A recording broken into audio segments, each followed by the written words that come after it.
watcher, by the way, of this show, truly. Like, I don't know if I'm more I think I'm more MJD than DeMarco today, probably. Yes. When it comes to height. I'll do my best to fill his shoes.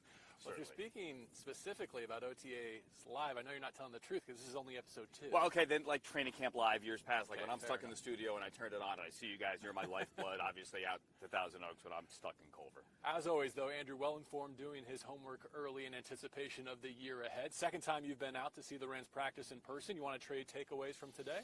Takeaways from today. It's shorts.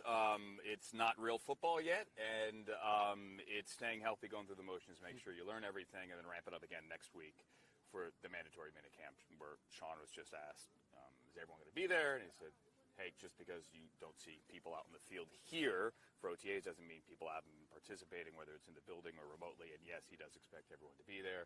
I think next week we'll get a better feel, and certainly Thursday when hopefully people can come out to SoFi and see the team in person, we'll get a better feel.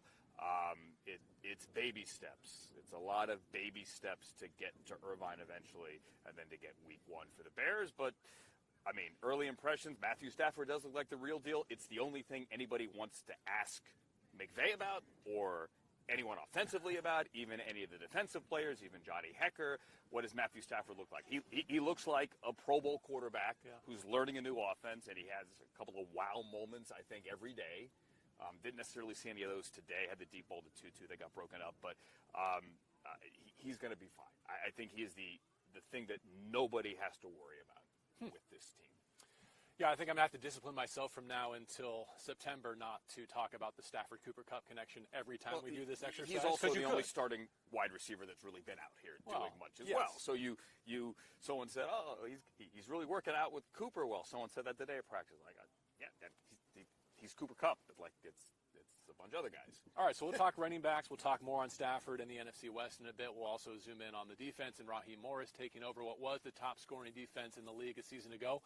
But before we go there, give me something more off the radar, whether it was a play or a player that caught your eye today that made you think, oh, I might need to pay more attention to that next week and in Irvine. I thought you were going to ask me who the long snapper was going to be. You can tell our audience if you happen to know. I don't know. That's a scoop that might be worthy I don't know of if they Network. know either. Okay. What has stood out to me? I do find it interesting. You and I were talking about this. Jacob Harris is getting some legit reps. Yes. That's certainly of note, I think, and you have to take into account who is and isn't here again. That's obviously a huge part of it. But for a guy that was primarily drafted, at least initially, at first sight, as a special teams guy, at least as an immediate contributor, you would hope, and then a long-term, still a guy learning the tight end position project. He's out here. I think it's who's on the field is what's notable, and that was notable to me. I think he certainly gives the Rams something offensively they don't currently have, or maybe not to the extent that they've had previously. And there was a particular rep today where Leonard Floyd was kind of going through the 7-on-7. They made it 8-on-8 for his sake, and he kind of fell off on Jacob in coverage. And seeing them run side by side, I mean, it was pretty impressive. That's about as close as you can get body type offense, defense on the field at the same moment. And I think that's just really encouraging for Stafford, for McVay, and what they might be able to deploy this season offensively if he does earn that roster spot on special teams primarily. Let's talk some running back. And people in your world, the know-it-alls at the NFL level. Our world. Yes, those who have a 30,000-foot view of the league don't seem to be talking about Cam Akers and this Rams running back field, I think, as highly as I might have expected, given the way that Cam finished last year. Why is that, and do you see it similarly or differently? I see it the same as you. I see where he could get a little more hype. I think he will as we get closer to the season and we get into that fantasy draft prep time. Certainly, I mean, his stock was sky high leading in. Obviously, he with injuries and other things, he didn't really kick it into gear until late, but when he did, it was awesome. I mean, he had up over 200 yards from the ground the 2 playoff games. I think that was the note he went out on, to your point, that people should be remembering a little bit more. I think he'll be fine. And I think the other thing as well is, I think I want to talk about the 35,000 feet view. It's funny because let's compare the 49ers, right? Same tree, same offenses, kind of sort of, people going nuts about Kyle Shanahan running the ball. People talk about the Rams offense. It's the quarterback and throwing the ball. It all still starts with a run. And I think that what we saw from Cam Akers, if he's a stock, I don't know if he's GameStop or GameStop or if he's AMC right now, but he's a stock that I would hold. He's more than a meme, though. He's more than a meme, yes. You know, someone was talking about Stafford's touchdown projection for this year, and I think taking into account what McVay has done historically with this offense, you have to carve out space for all the rushing touchdowns, and I think that's specific to our conversation about Cam. But there's another name that I feel like has kind of fallen off the radar, and that would be Darrell Henderson, who for a good chunk of last year was Pro Football Focus's top-rated running back. Where do you see him going into this, I think, critical year for him in his career? I think he's clearly the number 2, but he's going to be a valuable number 2. I don't think there's really much doubt that Cam Akers is the number 1 back, to your point earlier. But I think he will be a vital part of this team's success because you do need a second back. You do need to lighten the load. And he still does absolutely have game-breaking ability. You're pretty lucky to have that kind of guy as your quote-unquote number 2 back. I think the bigger question is how do you fill out the rest of the running back depth chart and who's up on game day? Mm-hmm. Yeah, Xavier Jones, another player to watch that we've had our eye on here at OTAs, will again next week, including a Thursday at SoFi Stadium. More on that in just a moment as we lead into training camp in Irvine. Let's flip sides of the football and talk some defense. There was an outflow of talent and of coaching on this defense. Are they the same group coming back? How much, to what extent, I guess, as the defense that led the National Football League in points allowed last year? And what's the challenge for Raheem Morris taking it over? And this is another example of you only know so much during OTAs because Jalen Ramsey and Aaron Donald have not been out on the field. We'll hope to see him next week. To me, when I say no one should worry about Matthew Stafford, I'm not suggesting you need to worry about the defense, but like I have more questions about the defense. Mm-hmm. I don't question Raheem Morris, but they did lose a lot of bodies. They did everything clicked last year. I guess my bigger question is not if they'll be good, but when they'll be good. How about that? Is that the best way to say it? So you feel there's a ramp-up period for you? Everyone wants to know how's the offense gelling. The offense will be fine. I want to know how all these new defensive pieces can gel as well. You have your 2 massive pillars. Mm-hmm. Any team would kill to have Jalen Ramsey and Aaron Donald. Okay? It's getting all the other pieces to work in place. It's figuring out what you have at linebacker, right?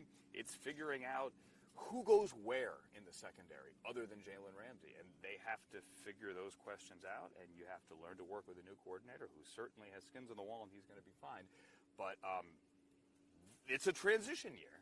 I mean, not the full year. It's a transition period, let's put it that way. You know, the defense last year not only was dominant, but they covered up a lot of blemishes for the other 2 phases. And I think a lot of this year is about, okay, don't ask the defense to do too much. Like, instead of asking the defense to make the offense and the kicking game look better, how can we set the defense up to have some higher leverage moments where they might be able to capitalize? And perfect example. Let's say, so you go for number 1 defense, top 10. Let's say you're number 10.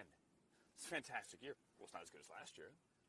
Okay. They set the bar so high last year, and there are so many new moving pieces this year. It's going to be hard to get to number 1, right? But if you can stay top 10, where you hope the offense does kind of come up there to meet you, then the sky's the limit. So have I asked you about Matthew Stafford yet? No, let's talk about Matthew Stafford. I mean, we joke. There's a million reasons to be excited. To me, are you excited though? Of course I am. Why wouldn't you be? He's just it's the shiny object, right? You talk about like the NFL big. Yes. Yeah, he's the quarterback. He's the shiny object. Yes, the team's future obviously does a lot of it rest in his hands. But you need the special teams better. There's a special teams draft in a lot of ways. You need the defense to not slip.